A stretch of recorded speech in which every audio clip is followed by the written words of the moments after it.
Olá pessoal, tudo bem com vocês? Bem-vindos para mais uma aula da Escola Municipal para Aulas Digitais.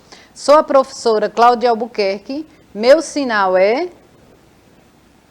Estamos aqui com a nossa intérprete de Libras, Jéssica, que vai nos acompanhar nesse mundo aqui do conhecimento na nossa aula de hoje, encerrando o nosso assunto de infecções sexualmente transmissíveis, tá certo? Então vamos lá, peguem lápis, nossas aulas na TV, não é? Peguem lápis, cadernos, chama alguém da tua família para assistir. Muito obrigada por me receber na sua casa e vamos lá, anotando tudo que vocês não entenderem. Nós temos aqui a novidade do nosso aplicativo, precisamos que vocês baixem aí esse aplicativo. Se o celular for Android, baixa aí, está aí o QR Code na nossa tela, baixa aí, vamos interagir bastante hoje. Se o celular for iOS também, vocês baixem aí, está aí o QR Code, para que possamos chegar mais perto de vocês, lhe conhecer. Não esqueçam de botar a sua escola. Estamos aqui também com a professora Isabel Borges, que vai comigo nessa interação hoje. Fala um pouquinho aí, professora.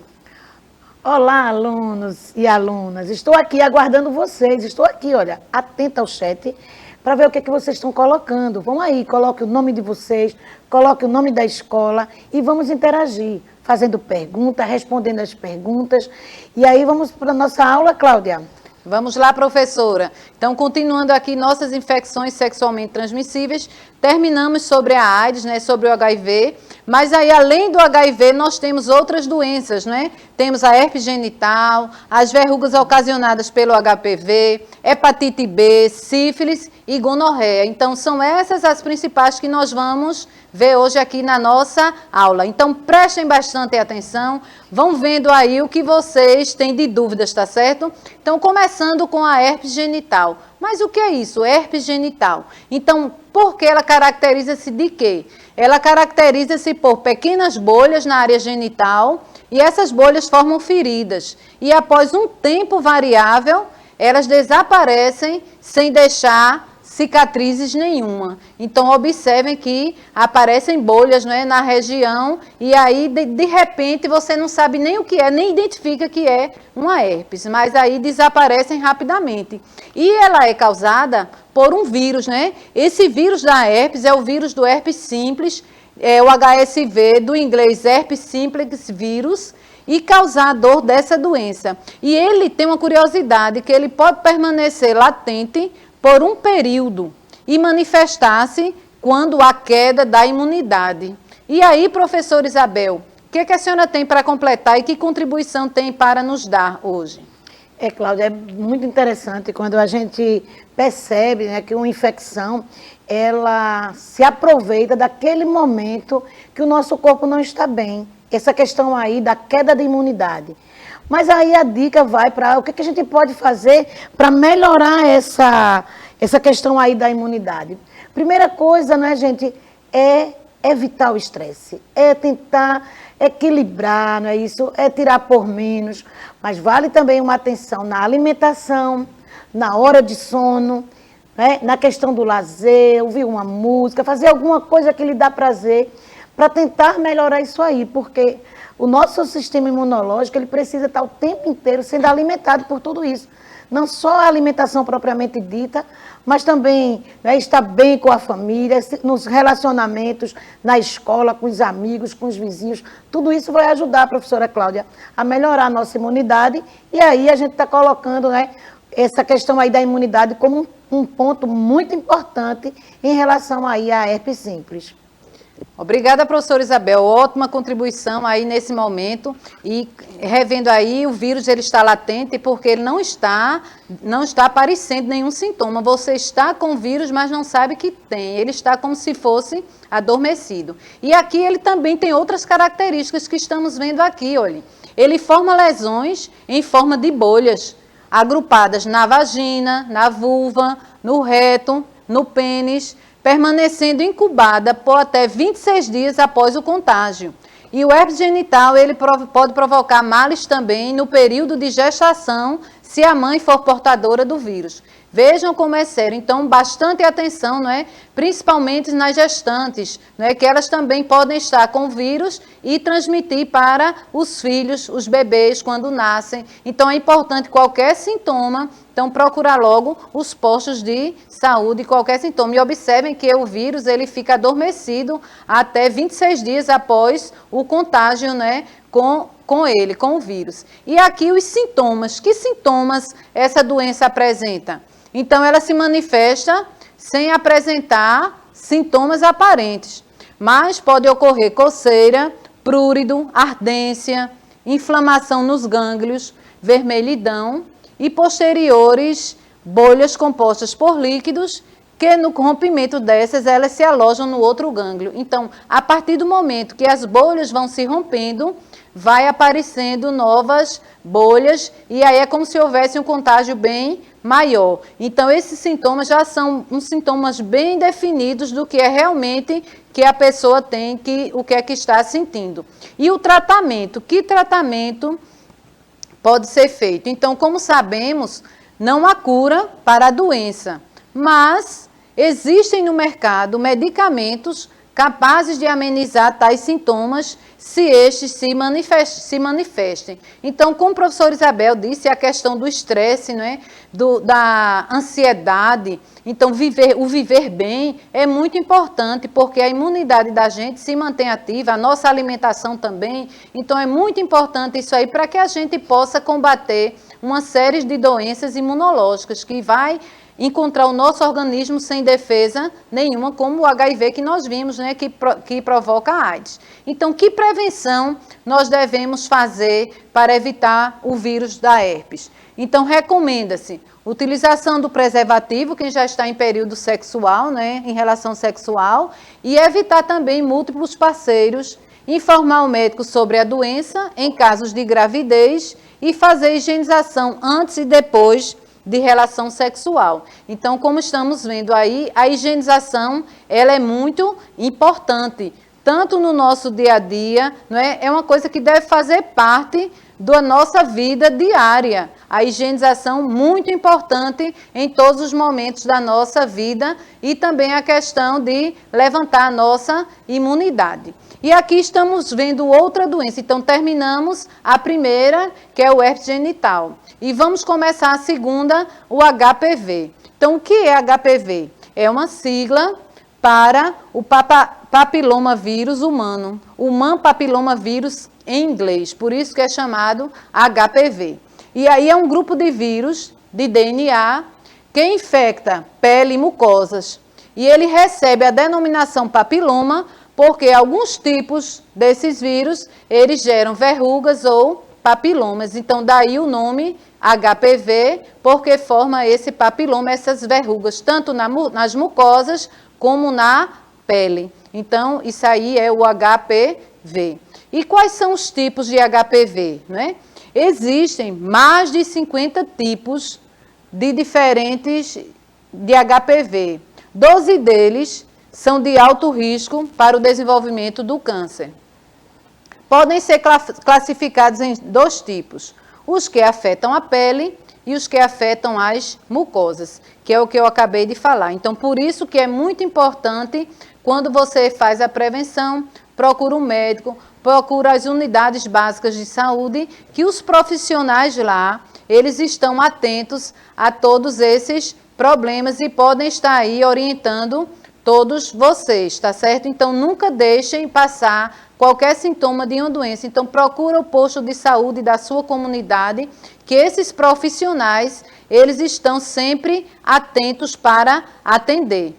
Quando nós vimos essa questão do Covid mesmo, esses profissionais doaram a vida, então, eles estão de parabéns. Então, eles estão também atentos a todos os problemas, principalmente da comunidade onde estão inseridos.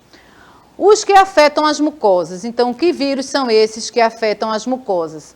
Então, estes desenvolvem-se no revestimento interno de cavidades úmidas. E essas cavidades, elas estão expostas ao meio externo, como a vagina e o ânus. Então, esses das mucosas, eles estão mais explícitos, atingindo vagina e ânus. E os que afetam a pele, eles podem causar as verrugas nos braços e mãos, por exemplo. Então, é aquilo que nós vimos anteriormente, né? Afeta a pele e afeta as mucosas. Então, tem tipos diferentes, cada um afetando ou a mucosa ou a pele, causando verrugas, né? Nas mãos, às vezes nos braços. Então, já são sintomas que estão bem definidos e estão assim, que o médico já pode até, às vezes, identificar, já tem uma suspeita quando aparece já com esses sintomas. E aí, ele pede os exames realmente para ver o que está acontecendo. E aqui podemos classificar os HPVs que afetam o trato genital em 2 tipos. O HPV com alto risco de desenvolver câncer e o HPV com baixo risco de desenvolver o câncer. Então, mesmo assim, né, nós vemos aqui que existem os 2 tipos. Aquele que existe com um alto grau, que pode desenvolver o câncer, e aquele que não pode causar o câncer. Aqui nós estamos vendo também o grupo dos vírus com alto risco de desenvolver o câncer. Ele conta com 12 tipos. 12 tipos eles podem causar o câncer. Os HPV dos tipos 16 e 18 são os responsáveis pela maioria dos casos de câncer do colo do útero do mundo. Esses tipos também são responsáveis por câncer de ânus, vagina e vulva. E aqui vou passar para a professora Isabel. Que contribuição ela tem para nos dar referente a esses casos de câncer aí? Como é que nós podemos fazer? Que contribuição, professora, a senhora tem para nos dar? Pois é, Cláudia, eu estou aqui levantando a bandeira, gente, da prevenção. E em relação à prevenção, eu gostaria de lembrar vocês, e vocês lembrem aí as famílias, né? A ida ao médico, a consulta médica ainda é muito importante. E aqui eu reforço, uma vez por ano, né? Ir ao médico, pede a mãe, pede alguém, a um adulto para acompanhar, e não percam a oportunidade de fazer a investigação em relação ao seu corpo. Porque toda e qualquer doença, se é diagnosticada no início, ela tem chances, grandes chances de serem curadas. Então aqui, Cláudia, a minha dica é essa, é a prevenção, é a busca pelo profissional de saúde, é ir no postinho de saúde e marcar aí a sua consulta e ir, né? Não adianta marcar e no dia inventar alguma coisa dizendo que não vai por esse ou aquele motivo. Dá uma olhadinha antes e depois, dá uma olhadinha no seu calendário, no seu horário escolar, para não perder algo importante, mas não deve também esquecer de ir ao médico. Obrigada, professora Isabel. Então, essa sua dica ela é muito importante, professora, não só para o HPV, como para uma série de doenças que podemos prevenir e ter uma vida saudável. Então, vamos continuar aqui com os sintomas do HPV, né? Normalmente, que sintomas nós temos quando contraímos o vírus? Então, geralmente, ele é assintomático, mas pode aparecer o surgimento de verrugas nas regiões genitais e lesões no colo do útero, as quais não são verificadas pelo paciente. Então, como a professora Isabel disse, da importância da prevenção, então os sintomas do HPV normalmente são assintomáticos, então não aparecem imediatamente os sintomas e você às vezes está com o vírus. Então, por isso que é importante a prevenção, procurar os postos de saúde, e vemos aqui como ele atinge o colo do útero, só um profissional é que vai perceber através de um exame para perceber realmente se a pessoa contraiu o vírus ou não, já que esses sintomas não aparecem tão facilmente. Então, daí a importância de toda uma prevenção. E agora vamos ver como é feito o tratamento do HPV. Como é que se faz o tratamento? Então, o HPV, ele geralmente é combatido pelo sistema imunológico, o que leva à cura. Entretanto, em alguns casos, o vírus ele pode desencadear lesões que serão tratadas de acordo com as características de cada paciente. Então, como vocês estão vendo aí, a grande forma de combater o HPV pelo sistema imunológico, né? Então, melhorar a sua alimentação, você ter horário para lazer, evitar mais estresse nesse mundo tão corrido que nós estamos, nessa correria da vida, praticar atividade física, fazer atividades que vocês gostam, dividir o tempo de vocês, que dá tempo para tudo, e também uma alimentação bastante saudável, bastante equilibrada, para que o sistema imunológico ele realmente recupere e você fique com defesa para se livrar de uma série de doenças e não contrair essas doenças. Então, e o tratamento, nós vemos aí que varia de pessoa para pessoa. Então, é muito importante, às vezes, nós pensamos assim, eu estou com o vírus, mas meu vizinho tomou um remédio e eu vou tomar também. Não, é importante que o profissional analise o seu caso de paciente para paciente para identificar qual a medicação correta para curar da doença. E aí está o tratamento. Então, é muito importante que o profissional de saúde acompanhe, tá certo? Então, aqui, entre as formas disponíveis para o tratamento das lesões, nós temos, do HPV, nós temos métodos químicos, cirúrgicos e aqueles também que visam estimular o sistema imunológico do paciente. Então, quando a forma já está bastante grave, existem tratamentos químicos, existem tratamentos cirúrgicos ou tratamentos que vão aumentar o seu sistema imunológico para que você se livre do vírus, tá certo? Então, resta mais uma vez a importância da prevenção e o seu cuidado com o seu corpo e conhecer o seu corpo. E agora nós temos a vacina contra HPV. A vacina contra HPV é também uma forma de prevenção contra o vírus. E ela visa, entre outros objetivos, a redução de casos de câncer do colo do útero, o terceiro mais frequente em mulheres. Ela é distribuída gratuitamente pelo SUS para meninas com idades entre 9 e 14 anos e para meninos com idade entre 11 e 14 anos. Então, observem aí, a vacina, ela está disponível, o Ministério de Saúde, distribui a vacina, então procure os postos de saúde onde ocorre a vacinação para vacinar. As meninas já podem se vacinar a partir dos 9 anos de idade.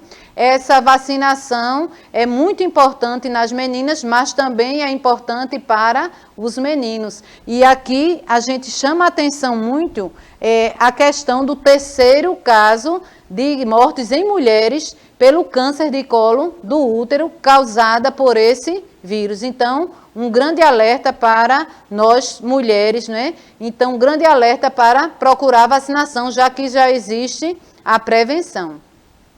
E aqui, como se prevenir, né? Vacinar-se contra o HPV, diminuir o número de parceiros sexuais, cuidar da higiene pessoal e também, de acordo com o guia prático do Ministério da Saúde, a camisinha barra de 70% a 80% a transmissão do HPV. E aqui eu trago para vocês uma carteira de vacinação, não é? A carteira de vacinação aqui mostrando aqui as doses da vacina. Ela é dada, não é? A gente viu nas meninas a partir dos 9 anos de idade, nos meninos a partir de 11.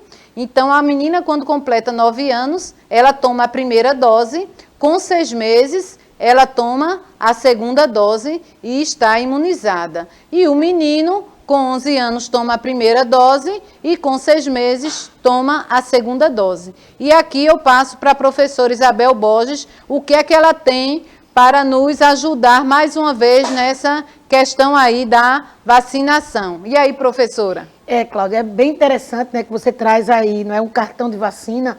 Para você, menina, para você, menino, dá uma olhadinha aí no cartão de vacina. Vê se você já tomou, né? Se não, pega o cartão de vacina, chama o adulto e vai até um posto de saúde. A questão aí da vacina é muito importante. Algo que a professora Cláudia também chamou a atenção é que as meninas começam a vacina com 9 anos e os meninos só com 11. Só lembrando a vocês a questão da puberdade, né? Que as mulheres entram primeiro na puberdade e os meninos demoram mais um pouquinho. Mas é muito importante, não só as meninas, né? Mesmo apresentando essa estatística aí não tão feliz, né? Vamos dizer, um número muito grande de casos, o terceiro tipo de câncer, né, que acometem mais as mulheres, mas é importante também os meninos estarem atentos. Mas já que eu falei de vacina, Cláudia, rapidinho eu quero lembrar aqui. Gente, a vacina aí da Covid-19, vocês já agendaram? conversa aí com a família, vê quem é que pode acompanhar vocês. E não esquece, olha, a partir de 12 anos a mais, vamos lá fazer aí logo esse combate, vamos tentar nos imunizar rapidinho e mandar essa doença para bem longe. Continua aí, professora Cláudia. Pronto, gente, eu trago mais uma doença para vocês. Nós já terminamos a HPV e vamos para a hepatite B. Hepatite B, acho que todo mundo já falou aí, já viu falar por aí, pesquisa em casa. Então, o que é hepatite B? Então, também é uma doença viral, afeta as células do fígado e pode causar diversas formas de doença, aguda, crônica ou fulminante. Então, prestem bastante atenção. E como é que ocorre essa transmissão? Ocorre pelo contato com o sangue, saliva, sêmen, seringa, agulhas contaminadas e secreções vaginais da pessoa infectada. Então, aí é o nosso grande alerta. Às vezes, nós não consideramos a hepatite B como uma infecção sexualmente transmissível, mas ela torna-se infecciosamente transmissíveis pelo contágio com sêmen, né, com secreções vaginais. Então, é muito importante ficar atento a essa questão. E como a doença ela é assintomática, a prevenção é muito importante. Então, ela não dá os sintomas tão rápido, ela não aparece tão rápido os sintomas. Então, é muito difícil identificar. Então, o grande método é o quê? A prevenção. Mais uma vez, estamos chamando a atenção de vocês na prevenção de uma série de doenças. Agora, felizmente, existe uma vacina que é disponibilizada gratuitamente também pelo Ministério da Saúde, que tomada em 3 doses, ela é capaz de promover a prevenção de indivíduos. Então, já existe pelo Ministério da Saúde uma vacina, e eu trago para vocês mais uma vez a carteira de vacinação. Então, está aqui a setinha mostrando a vacinação da hepatite B. Vocês nem imaginam. O recém-nascido ele já pode tomar, junto com a BCG, ele já toma a primeira dose de hepatite B. Com 1 mês, ele toma a segunda dose da hepatite B. E com 6 meses, ele toma a terceira dose da hepatite B e já está imunizado. Então, graças a Deus, para essa doença nós já temos a vacina e aí podemos evitar que a hepatite B ela atinja de forma desordenada. E aqui eu trago para vocês outra doença causada por bactéria, é uma infecção sexualmente transmissível, a sífilis, né? Que hoje em dia nós vemos que ela é uma doença bacteriana, já não é viral também, é bacteriana. Ela é conhecida desde o século XV e atinge diversas partes do corpo, como pele, sistema cardiovascular e até o sistema nervoso. Ela é uma doença também causada por uma bactéria em forma de espiral, a bactéria da sífilis, e era chamada de Treponema pallidum, é o nome científico da bactéria, e essa bactéria ela resseca rapidamente, não podendo ficar exposta por muito tempo ao meio externo. Então, essa bactéria, ela morre rapidamente, não fica tão exposta. E aqui, ela é transmitida principalmente por meio de relação sexual desprotegida com pessoa contaminada. Pode ocorrer também a transmissão vertical de mãe para filho e para o feto. E também pode ocorrer a contaminação por transfusão sanguínea. Então, gente, vamos ficar bastante atentos a esses métodos de transmissão. Vou deixar uma pesquisa para vocês como atividade. Vejam a trilha, respondam as atividades da trilha e vejam também, pesquisem também outras doenças. Vou passar aqui a professora Isabel para as considerações finais e despedida. Olá, meus alunos. Há uma dica aqui bem importante, né? A prevenção é melhor, né? E aí a questão de ir ao médico periodicamente e principalmente prestar atenção para não se infectar. E por hoje é só. Estou aguardando vocês aqui no chat, certo, pessoal? Vamos entrar. Quem está vendo essa aula depois, vê que dá um horário ao vivo, é bem melhor para a gente poder conversar. Vai nessa aí, professora Cláudia. Bem, pessoal, que bom estar com vocês. Obrigada por assistir às nossas aulas. Nosso chat está ao vivo, interage conosco, estamos esperando vocês. Dizendo sempre que nossas aulas estão disponíveis também no YouTube. Vai lá, dá um like, inscreve-se, fica assistindo, rever as nossas aulas, se não pôde ver ao vivo, mas elas estão lá disponíveis. Pesquisem sobre a gonorreia também, que é muito importante que vocês saibam alguma coisa, tá certo? Então, pessoal, muito obrigada. Tchau, tchau. Até a nossa próxima aula.